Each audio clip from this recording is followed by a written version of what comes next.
Hoy tenemos un capítulo de un mundo intrigante, sucio, grotesco, patético, espantoso, el mundo de los espías. En las guerras anteriores a la Primera Guerra Mundial, los espías no eran particularmente útiles en términos del final de la batalla, porque la batalla se definía fundamentalmente por el coraje de la lucha cuerpo a cuerpo. Cuando empieza la Primera Guerra Mundial, en ese momento la información sobre el armamento del otro empieza a ser indispensable para poder garantizar o por lo menos entender el resultado de las batallas. Las operaciones de los servicios de inteligencia fundamentalmente se van a hacer álgidas durante el siglo XX. Hay una operación particularmente diabólica que era una manera durante la Revolución Rusa, sabiendo que la Revolución Rusa iba a tener oposición, que necesariamente iba a empezar a generarse una oposición, decidieron crear esa misma oposición, los mismos revolucionarios, para captar a aquellos que estuvieran descontentos con el régimen, neutralizarlos y matarlos de una vez desde adentro. Los soviéticos van a crear, y un personaje que se llama Dzerzhinsky va a crear un sistema de espionaje gravísimo que se llama la Cheka. La Cheka, la policía política y el sistema de espionaje, más adelante va a evolucionar a la NKVD y más adelante se va a llamar la KGB. Por eso en el momento en que cae la Unión Soviética, la estatua de este personaje, el creador de la Cheka, que estaba frente a la prisión de Lubyanka, es la primera que van a bajar en pedacitos. Entonces ellos lo que crean es el mismo servicio de oposición, lo crean ellos para poderlo infiltrar de entrada. Y ese servicio de oposición que ellos mismos crean, esa manera de manipular a los opositores del régimen, se llama el fideicomiso. Y en eso hay un personaje inglés que es Walter Raleigh. Raleigh es el personaje que va a averiguar qué es lo que están haciendo los rusos y qué es lo que están haciendo los alemanes en términos de desarrollo naval.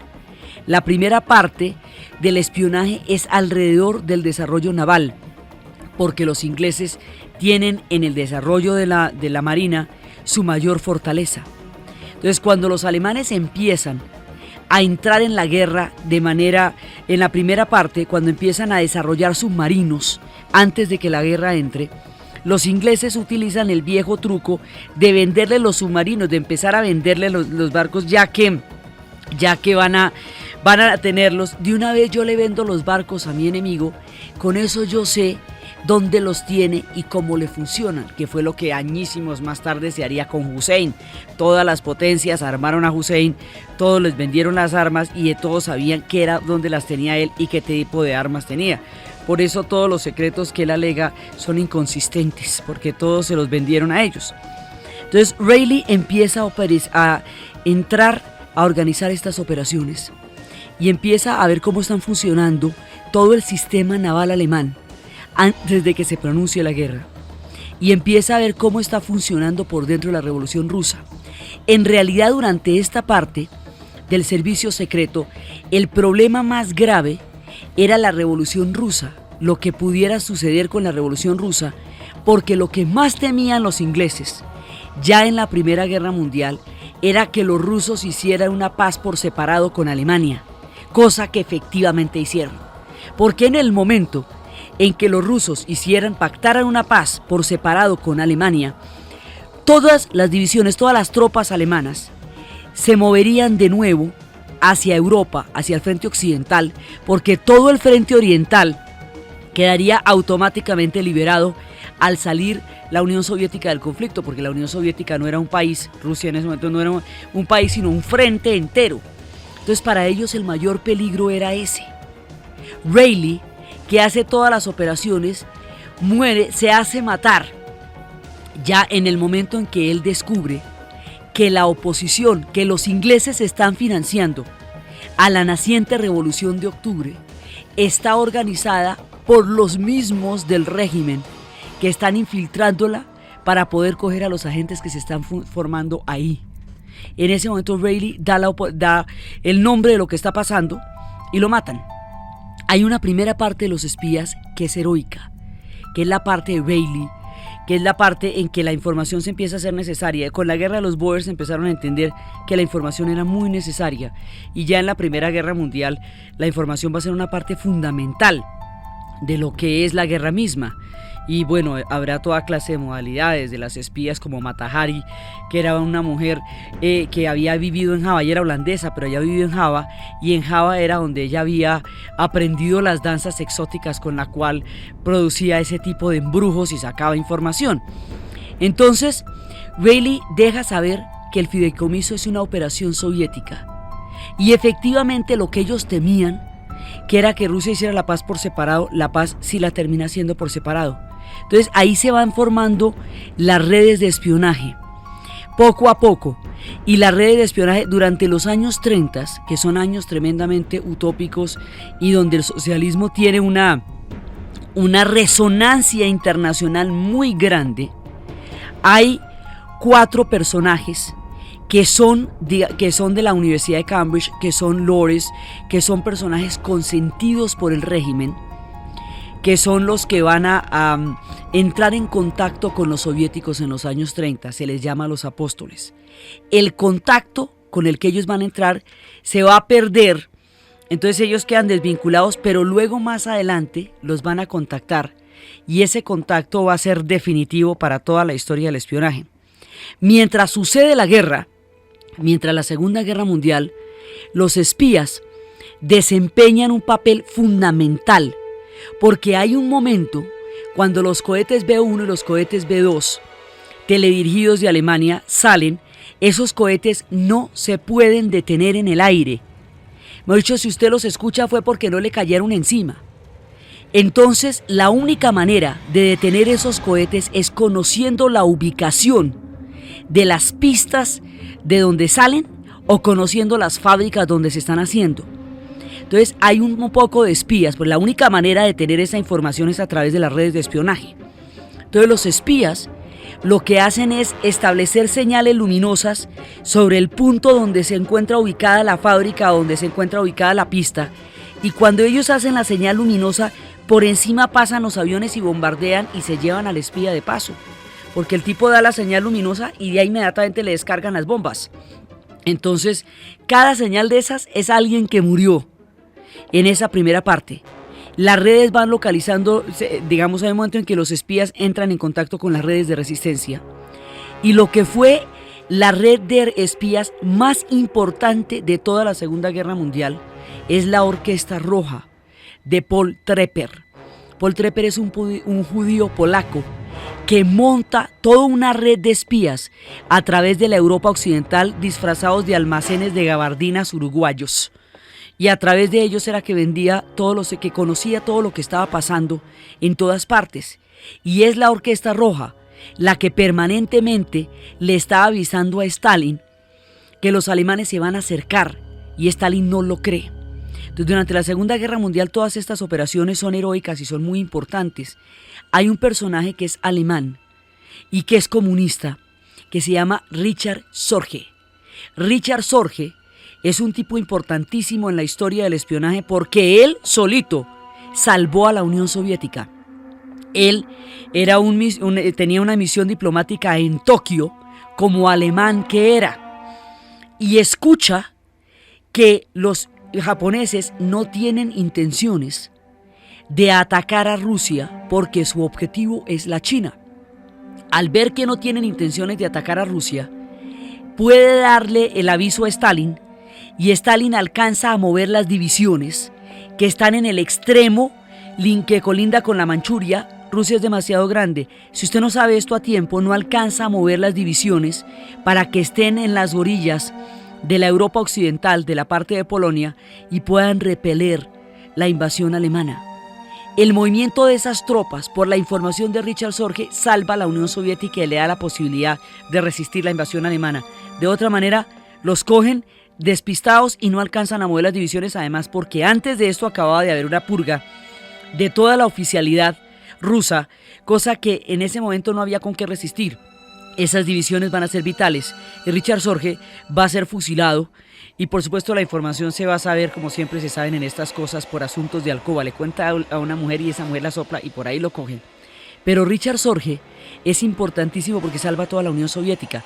Entonces hay un momento en la Segunda Guerra Mundial donde el espionaje va a desempeñar un papel fundamental porque es parte vital de toda la información y es en este contexto cuando Turing crea la máquina para descifrar las claves alemanas. La máquina de Turing, que es el principio del computador, va a ser un elemento fundamental en toda la estrategia de guerra de los ingleses. Estos espías de la Segunda Guerra Mundial son espías heroicos en un contexto desesperado. Más adelante, cuando la guerra sea sola de espías, aquí se van a producir episodios verdaderamente terribles. Entonces, después de que termine la guerra, ya lo que en un momento eran redes que tuvieron que improvisarse, porque durante mucho tiempo pues había resistencia, había partisanos que transmitían directamente desde los cuarteles generales de Italia a los aliados. Llegaban los alemanes con estas camionetas que tenían un sistema para ubicar señales de radio, cerraban una cuadra y empezaban a moverla y donde quiera que encontraran una señal de radio, ahí entraban y mataban al que estuviera transmitiendo. Después de la Segunda Guerra Mundial, el espionaje se va a profesionalizar, se va a institucionalizar y se van a formar los grandes servicios de inteligencia.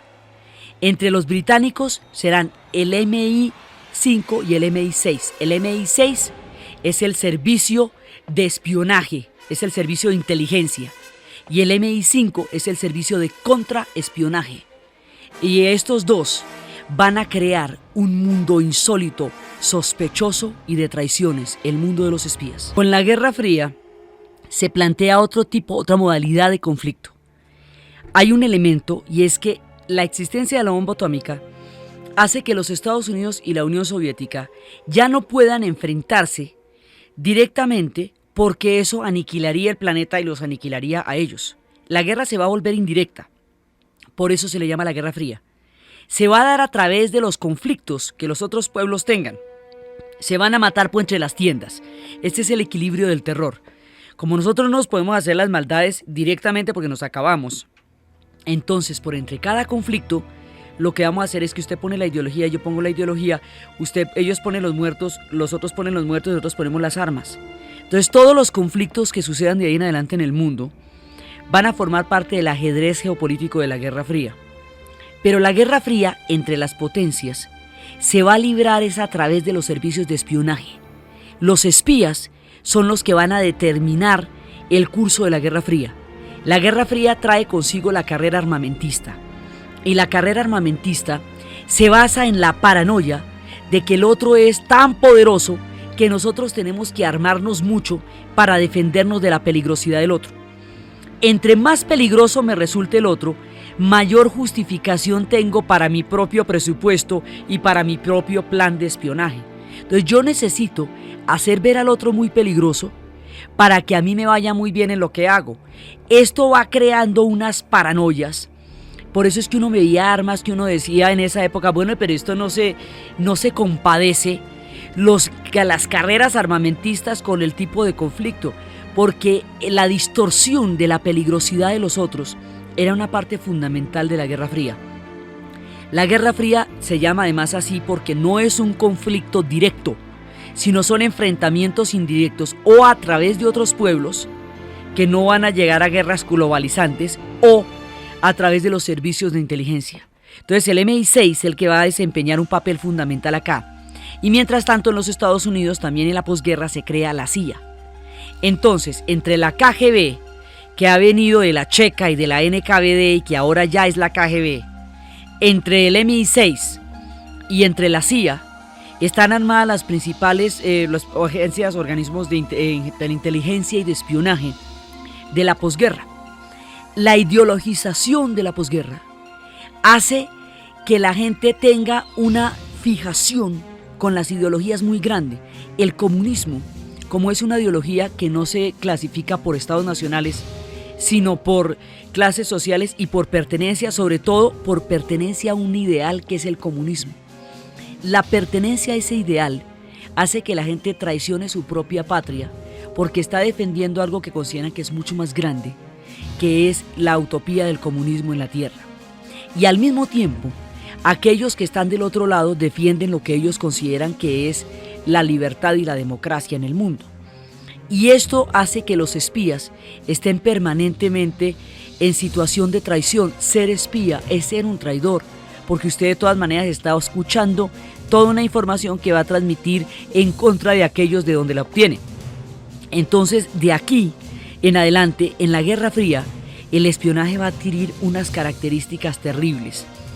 Uno de los casos más famosos, si no el caso más importante en la historia del espionaje inglés, es una cosa increíble. Estos muchachos, los apóstoles, que habían sido infiltrados por los soviéticos, por los servicios de inteligencia soviéticos durante los años 30, después se perdió el contacto porque el espía que los contactó a ellos fue purgado después en la Unión Soviética. Toda la orquesta roja que había sabido y había salvado la guerra con la información valiosísima, después va a ser asesinada y purgada en las mazmorras y en las prisiones de Lubyanka por el estalinismo. Entonces esos contactos que se hicieron durante los años 30 se pierden. Entonces ahora se vuelve a establecer el contacto con los apóstoles. Son 4. Y de ahí hay un personaje que se llama Kim Philby. Kim Philby, estos son lores, son personajes absolutamente consentidos por toda la realeza británica. Son seers, son personajes altamente apreciados, son élites. Se graduaron de Cambridge, tienen todos los honores y todo el pedigrí. Y con ellos empieza una modalidad de espionaje muy poderosa, que es la de meter a un personaje y darle información. Entonces los soviéticos los infiltran, les dan información. Cada vez que usted recibe información, queda muy bien ante sus jefes porque es más eficiente. Entonces durante mucho tiempo a ellos les dan información que los haga ascender rápidamente en su carrera de espías hasta que lleguen a puestos muy altos. Cuando llegan a puestos muy altos, la información que transmitan desde ahí vale 20 o 30 años de trabajar bajo cubierta. A esto se le llama un topo y es espionaje de profundidad. Cuando usted llega a esos cargos, la información que sale de ahí es tan importante que justifica todo el tiempo en que a usted lo han estado alimentando para que llegue hasta ese lugar. Ahora, simultáneamente, mientras a usted le están dando información, para que esa información sea creíble y usted ascienda como espía, mucha gente va muriendo de los propios agentes de la red que está informando al que infiltra. Entonces muchos agentes soviéticos, checos, polacos, agentes de todo el mundo de la Guerra Fría son sacrificados por cada uno de estos topos, porque para que el topo ascienda hay que darle información valiosa, y la información valiosa implica la muerte de alguien, y ese alguien son los mismos espías de la red. El esquema de control social y de seguridad y de espionaje que se montó en la Unión Soviética con la KGB se reproduce en todos los países de la Europa Oriental y en todos los pueblos ligados a la Unión Soviética de manera análoga. Entonces esos mecanismos de control tan grandes que hacen que todo el mundo lo esté escuchando a usted y que le pueda llegar a su casa y que lo pueda denunciar, están funcionando en todo el bloque oriental.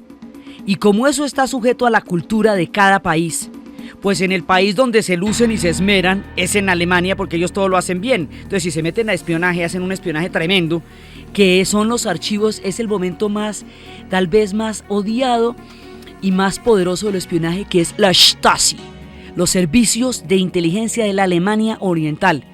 Alemania Oriental tenía 17 millones de habitantes y 5 millones de habitantes estaban ligados directa o indirectamente a la Stasi. Y aquí se formó un nivel de espionaje en el cual usted se comprometía a espiar a los amigos. Marido y mujer se espiaban.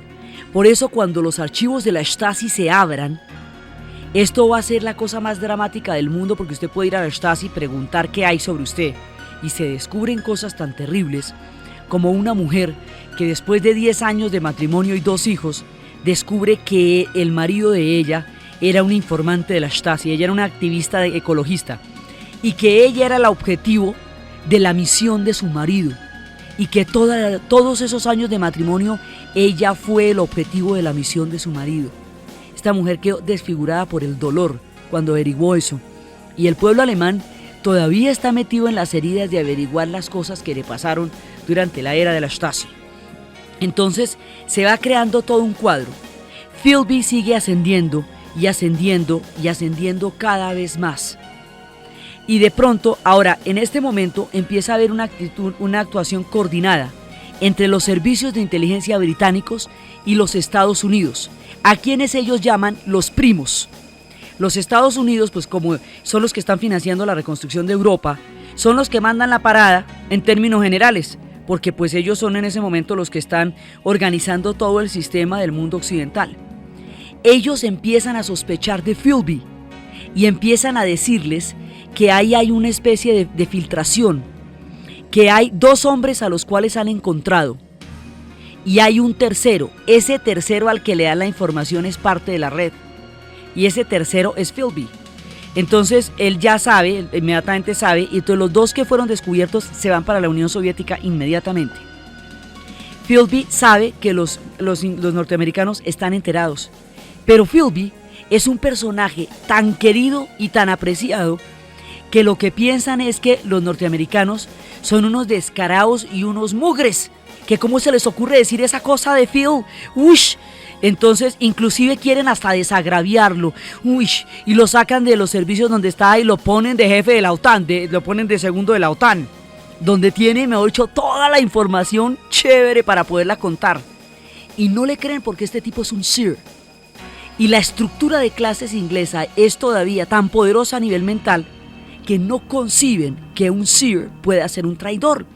Y en cambio, a Turing, que prestó tantos servicios con el ordenador, con el computador y el sistema de claves para descifrar las claves alemanas, este personaje, como era un homosexual declarado, lo persiguen.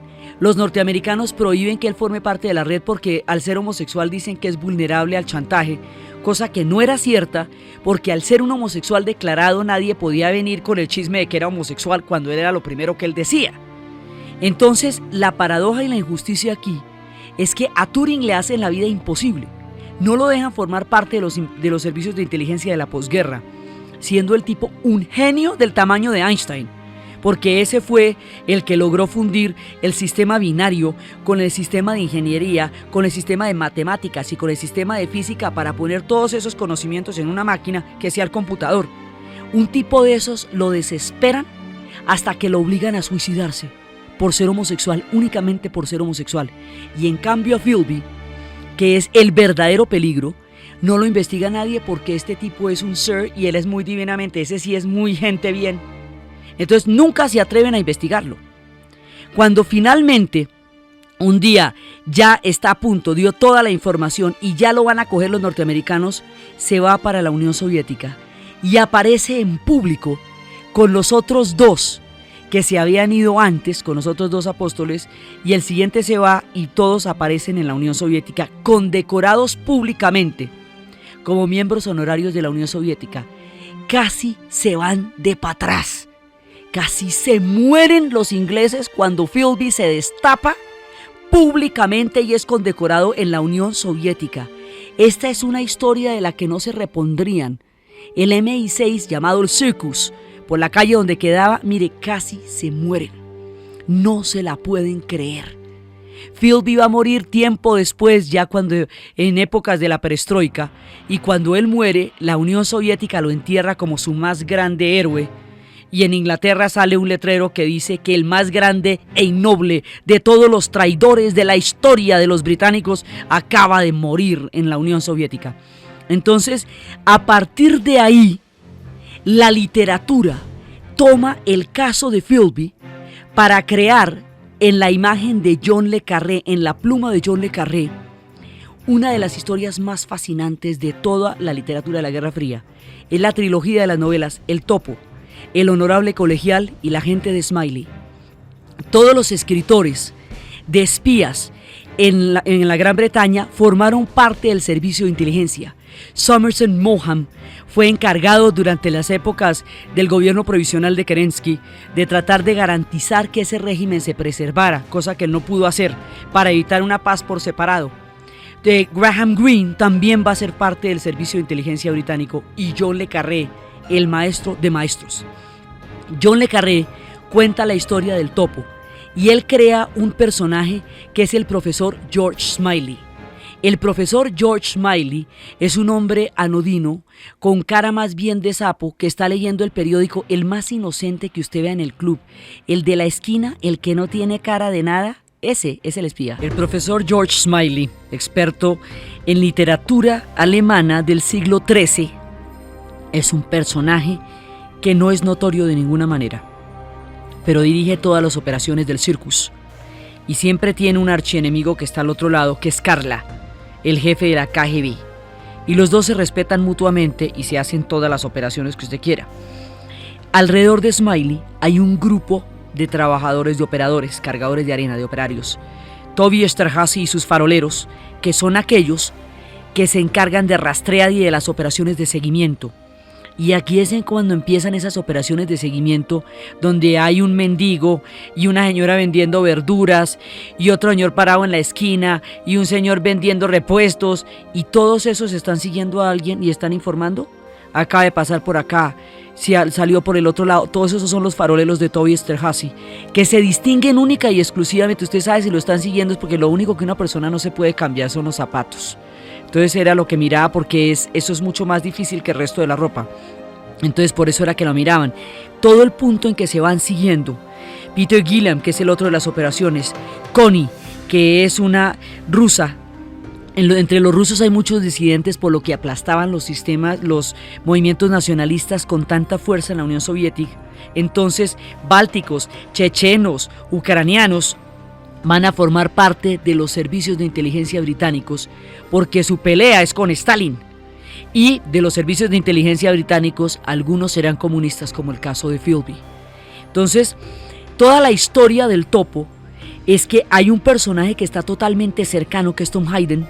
Ese personaje es completamente cercano a Smiley, y Smiley tiene un punto débil, que es Lady Anne, su esposa, una mujer que a él le parece lo más esplendoroso del mundo, que no le para muchas bolas, pero que él adora. Hayden seduce a Lady Anne para neutralizar lo único que es importante en la vida de Smiley, y Smiley se propone a no sospechar de Hayden porque considera que los celos pueden interferir en su desempeño profesional, y por eso lo deja en paz, y Hayden es el topo, y lo descubre cuando ha traicionado toda la red. Entonces, a través de estas historias se va contando, la literatura va contando lo que está pasando en la realidad. Finalmente, ya en la gente de Smiley, Karla se pasa de bando, porque Karla tiene una sola debilidad, y esa sola debilidad es que él tiene una niña que está en un sanatorio mental, porque tiene problemas, está loquita, y a ella la KGB lo pilla y lo amenaza con eso. Y ahí es cuando él decide voltearse para que le salven la niña. Todos tienen un punto débil por donde el espionaje los destruye.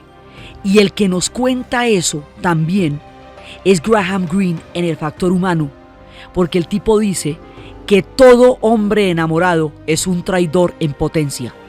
En la época en que la Gran Bretaña tenía una política de neutralidad frente a las barbaridades del apartheid en Sudáfrica, el personaje de Graham Greene se enamora de una mujer negra de una belleza absolutamente indescriptible, y ella es luchadora contra el apartheid.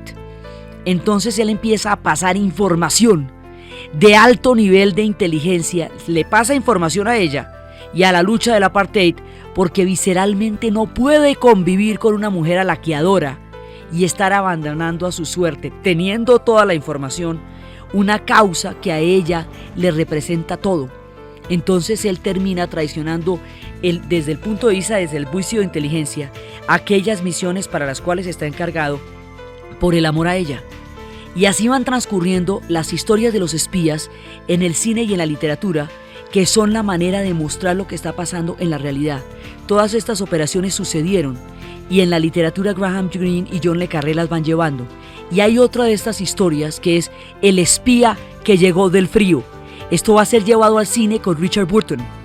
Y es la historia de un personaje que lo ponen en el plan de que se haga el decadente para que los alemanes y los espías entren en contacto con él, que empiece a beber, a hablar mal de los servicios de espionaje, que se le sienta inconforme, descontento. Y él hace su papel, lo infiltran, lo conectan, lo pasan al otro lado, porque se trata de una operación en la cual se habla de que el jefe de la Stasi en Berlín Oriental es un agente británico. Entonces, este hombre tiene que esparcir ese rumor, y para esparcir ese rumor tiene que ser captado por los espías de la Alemania Oriental y llevado allá. Es decir, tiene que amenazar con voltearse, tiene que aparentar que se voltea. Y él aparenta que se voltea, es llevado allá, esparce el rumor. El único problema que tiene es que se enamora de una bibliotecaria, una chica inocente, pura, comunista, con la más profunda ingenuidad y convicción. Y él con ella es sincero. Entonces lo cogen y lo llevan a la cárcel porque el jefe del servicio, el de la Stasi, dice que eso es un montaje contra él, desenmascara muchas cosas, y a Richard Burton lo llevan a la cárcel, al personaje. Cuando el tipo está en la cárcel, finalmente una noche le abre la puerta de la celda el mismísimo jefe de la Stasi y le dice: claro que yo soy un agente británico. ¿Pero qué? ¿Usted qué pensó? ¿Que yo me iba a dejar coger? Entonces lo que usted puede hacer es irse.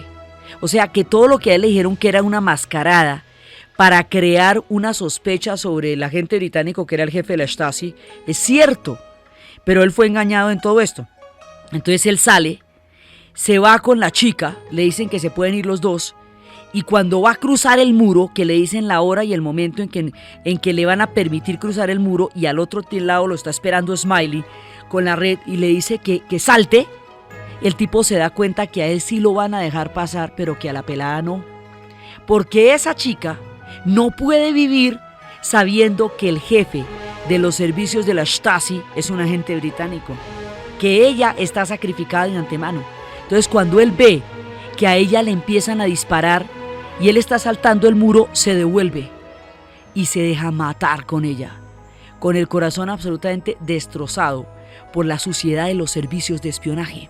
Entonces las operaciones de los servicios de inteligencia son totalmente sucias porque las cosas que tienen que hacer para mantener la información en esencia son sucias. Entonces, por ejemplo, hay otra modalidad que es muy complicada, y es que usted tiene, por ejemplo, cuando se produjo lo de Solidaridad en Polonia, cuando se iba a dar el golpe de Estado que aniquilaría a una gran cantidad de miembros de Solidaridad, cuando Jarulewski entró en el golpe de Estado y se desató toda la represión contra el movimiento que en el 81 había empezado, lo que más adelante sería el derrumbe, contra el sindicato de Solidaridad y contra todo eso, los servicios de inteligencia tenían esa información.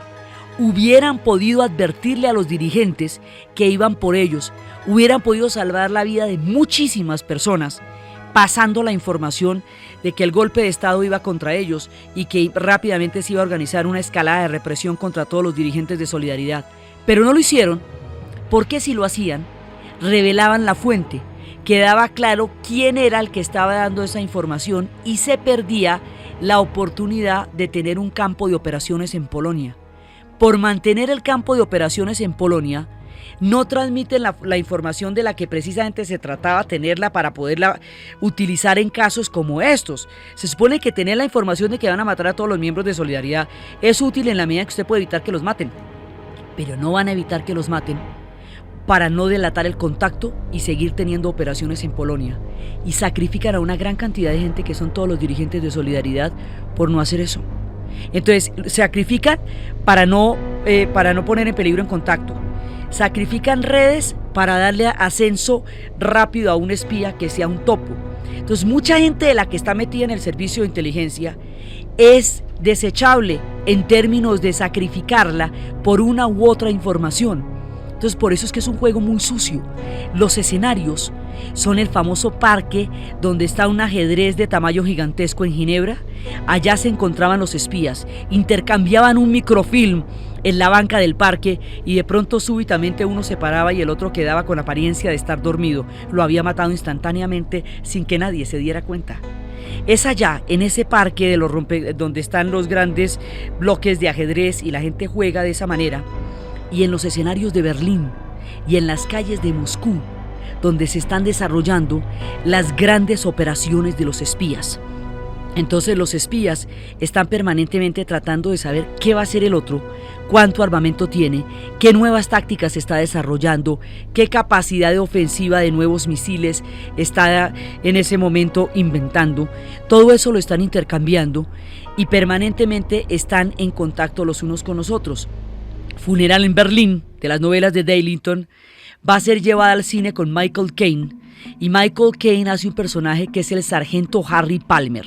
El sargento Harry Palmer espía a través de la burocracia y todo lo pide por triplicado y se la pasa mandándose cartas con el jefe para reconvenirle sobre cuestiones administrativas y mientras tanto va espiando todos los papeles. La paranoia del espionaje hace que en el bloque oriental no se desarrollen las fotocopias, porque las fotocopias podían revelar secretos de alta información del Estado. Entonces no había fotocopias allá, pero no hay, o sea, hasta hace muy poco no había fotocopias en todo el bloque oriental. Todos estos sistemas de espionaje rigen por igual en cada uno de los países socialistas, rigen en Cuba, rigen en Checoslovaquia, rigen en todas partes porque son redes de control social en la cual usted lo están escuchando permanentemente. Entonces esto genera unas dinámicas sociales absolutamente paranoicas. La gente no hablaba en los metros, la gente no hablaba en las calles, no hablaba en los sitios públicos, no hablaba en los restaurantes porque usted no sabe quién lo está oyendo a usted y quién va con la información a dónde. Porque esta es una lógica de traiciones. Y en todas estas novelas de espías nos muestran, por ejemplo, historias de hombres que vivieron con mujeres años siendo espías y sabiendo que alguna vez la iban a abandonar. Y se iban sin que ella ni siquiera supiera que el tipo había sido espía y que se fue. Había inclusive operaciones específicamente destinadas a esto en Leipzig, que lo llamaban el Monasterio Rojo, la Universidad de Berlín Oriental, la Universidad del Bloque Oriental, donde se preparaban los espías. Había una operación que se llamaba Operación Romeo, que consistía en llevar un personaje de estos al otro lado, ponerlo en una universidad, enamorarlo de una chica y a través de ella empezar a tener información y crear redes sin que ella lo supiera. Era, digamos, la seducción es un arma del espionaje, tanto como las debilidades humanas, en términos de inclinación sexual, en términos de gusto por las jovencitas lindas. Toda debilidad humana es objeto del espionaje. Y el caso más grave de debilidad humana que va a crear un escándalo que baja al gobierno conservador de los ingleses es el asunto Profumo.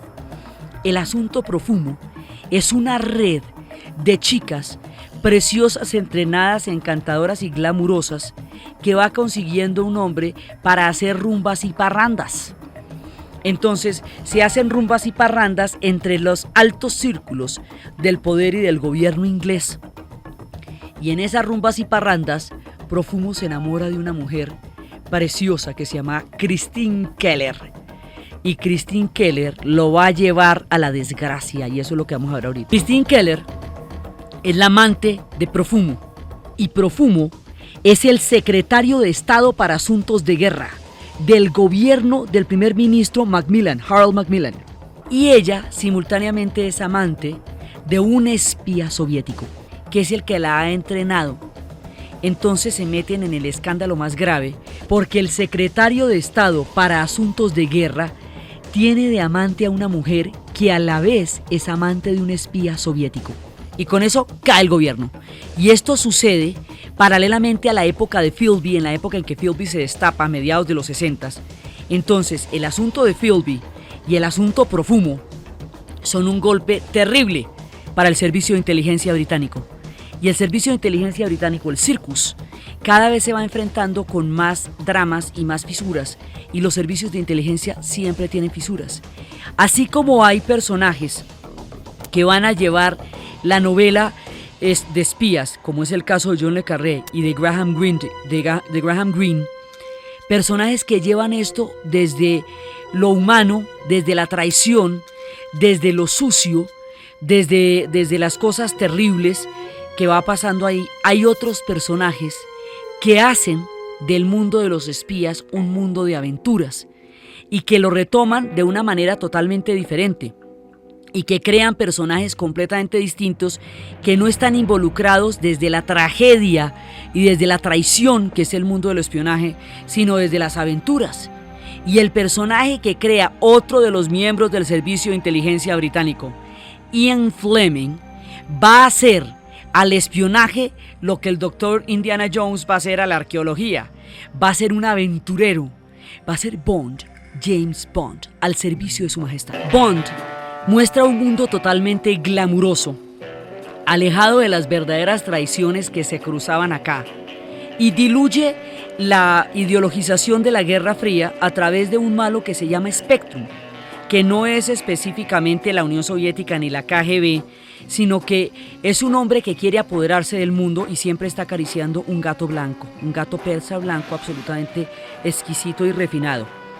El que esté al lado de Spectrum, el malo que esté con él, indica las tendencias en que va la Guerra Fría. Entonces, si es un chino, es que están de pelea contra los chinos, si es un alemán, es que están de pelea contra los alemanes, y así se va viendo.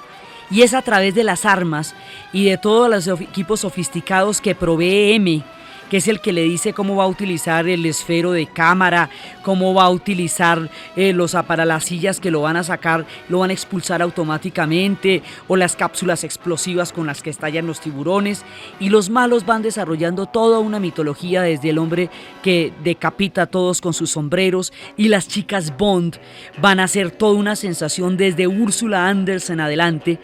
Y todos ellos van creando personajes, van dándole contenido. Sean Connery primero, y después el otro que va a darle todo el éxito es Roger Moore, y ahora lo intenta Pierce Brosnan. Pero aquí lo que se está tratando es una fantasía del espionaje, entre el glamour, entre la estética, entre el lujo, entre la seducción, una cosa ya mucho más fabulada.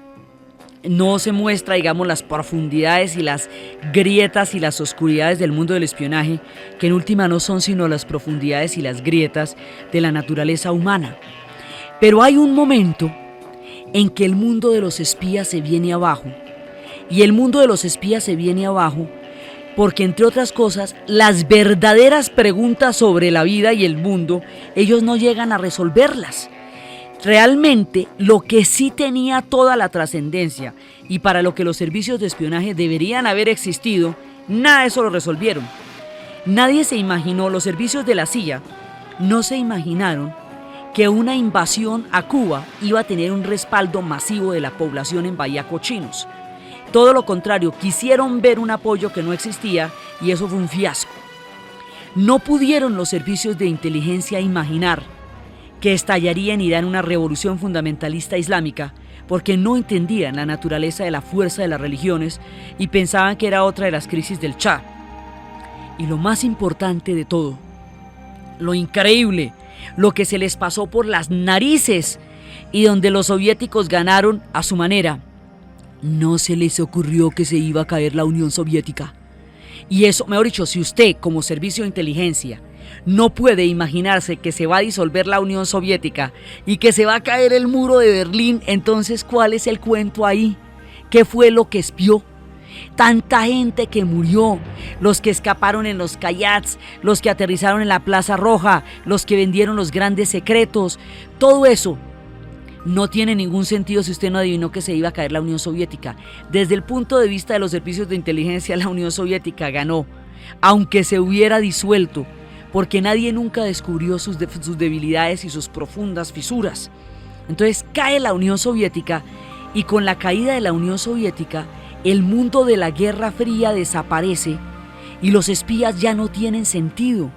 4 meses antes de la caída del muro de Berlín, se calculaba que la situación de la división en Alemania iba a durar durante 40 años más y que eso no tenía ninguna posibilidad de arreglarse. Y a los 4 meses ya no había muro de Berlín. Los grandes cambios en la naturaleza humana se le escapan a los espías. Después descubren en una novela también de John le Carré que se llama La Casa Rusa, que los misiles de alta precisión no tienen alta precisión, que no existe la guerra inteligente, que eso de que usted tiene un objetivo y le da el objetivo y no se espeluca el de al lado es mentira, o si no, no andarían bombardeando la embajada china por una base de datos desactualizada en Kosovo. La guerra inteligente es una mentira, no existe la precisión, el margen de error es muy grande. Mejorcito sí que en Bremen y que en la Segunda Guerra Mundial, donde los bombardeos eran verdaderamente vastos, pero lo que sí es que esa precisión, esa sensación de cirugía, de que todos saben lo que están haciendo, y que no matan sino a los malos, y que nadie más sufre, porque ya la guerra es una cosa quirúrgica tan sofisticada que está destinada solamente a los villanos, es una farsa, y eso es lo que denuncia La Casa Rusa. Y entonces descubren que ni siquiera todos esos juguetes bélicos tampoco es que sirvan para todo lo que dicen que sirvan, entonces todo es un gran fraude, todo es una farsa.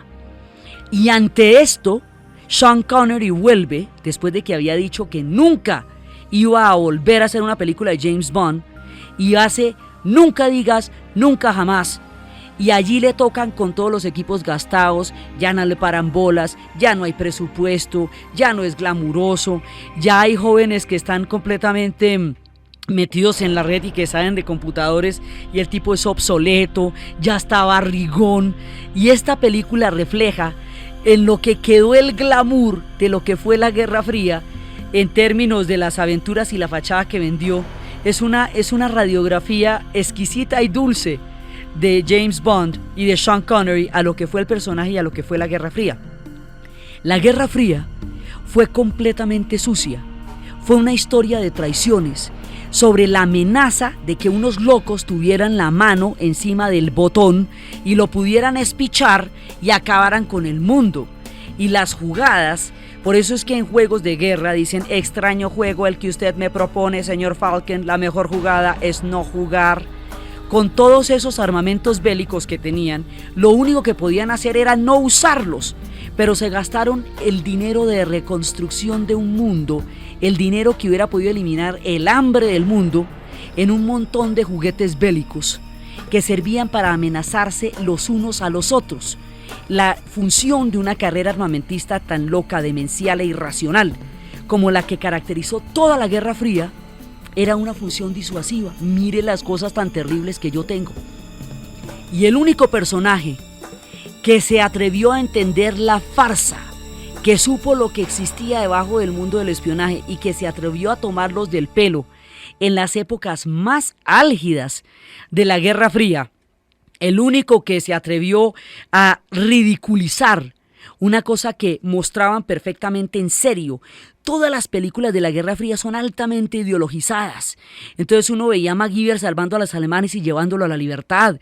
Todas las miniseries, todo lo que pasaba, vendía contenidos ideológicos claros y en serio que justificaban el macabro juego de los espías y los mostraban como adalides de un mundo en el cual en realidad lo que eran era traidores y entregaban a la gente y la usaban de las maneras más terribles.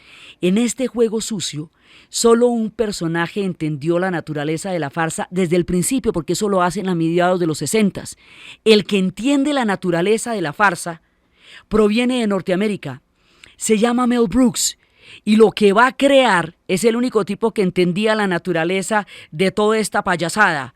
El agente Maxwell Smart, temible operario del recontraespionaje, el superagente 86. El superagente 86 con su agente la 99, que era en realidad la única que sabía de qué estaba pasando y la que le decía, y él era el que se apropiaba de las ideas de ella permanentemente.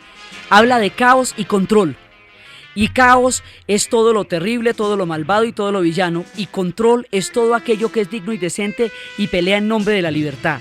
Y los aparatos que usan ridiculizando todo el glamour de Bond son maravillosos. Tienen un cono del silencio donde no se escucha literalmente nada, ni siquiera los que están hablando entre sí. Entonces es completamente absurdo porque les toca gritar tanto que les toca quitar el cono para seguir hablando. Y el agente 13, que está metido siempre entre las canecas, entre los buzones, entre los lugares más abyectos, está el agente 13. Todo esto muestra la dicotomía y la falsedad de un mundo bipolar. Y el día que cae la Guerra Fría, desaparece caos y Control queda absolutamente despistado, porque toda la estructura del Superagente 86 estaba en función de la perversidad de Caos, y Caos desaparece. Y un día, de la nada, desaparece el mundo de la Guerra Fría. Y los espías, con los secretos más poderosos, ya no los van a vender al otro bando por gigantescas sumas de dinero. No se los van a vender a la CIA, ni se los van a vender a los otros servicios de inteligencia, sino a Hollywood. Y todo eso se van a volver miniseries.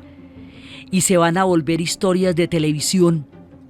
Y lo que costó la vida de tantos hombres y de tantas mujeres y de tantas redes, los grandes secretos se convierten en capítulos de interesantes miniseries y termina todo en una farsa, pero en una farsa sangrienta de un tiempo demencial que fue el de la Guerra Fría, donde los espías desempeñaron un papel fundamental, y los británicos particularmente, porque la naturaleza de su educación, decía John le Carré, que mientras los británicos sean educados de esa manera, siempre podrán ser espías, porque se pueden derrumbar sin que nadie lo note, porque están acostumbrados a no mostrar los sentimientos, así impávidos, sin una expresión en el rostro, vieron caer la Guerra Fría y desaparecer el mundo de los espías.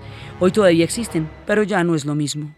Entonces, desde el Circus, desde los cuarteles de LMI-6, desde los tiempos de la Checa y del fideicomiso y de Reilly y la policía política y las prisiones de Lubyanka, desde los encuentros de los espías en los parques de Ginebra intercambiando microfilms, en la narración Diana Uribe, en la asistencia técnica César Moreno, y para ustedes feliz domingo.